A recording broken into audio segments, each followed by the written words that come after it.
set the Denver defensive front such a challenge? Yeah, they play with great energy. They're tough. They're physical.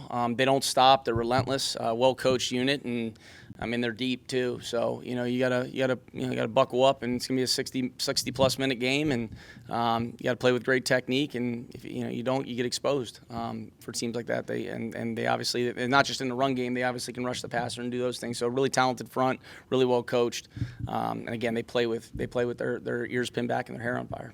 What's the balance in trying to replicate some of the things you all really did well, but also kind of anticipating that the opposing team might have game planned for it or might try to take it away? Yeah, I think you're always trying to be specific to whoever your opponent is. So, again, I think, DJ, if I'm not mistaken, you had asked the question relative to just game planning, coverage, and stuff. I mean, it's the same thing whether it's front structures, whether it's personnel related, matchups, et cetera. So we have our core, call it core run game plays, our core, quicks, dropbacks, et cetera. But then you're always evolving. You're always adding game plan elements to, whether it's early down, situational football, et cetera. So the balance is you want to be able to, utilize things to your strength, but you also have to attack coverages and personnel and front structures as well. So we're always trying to do that from week to week, no matter who we play, really.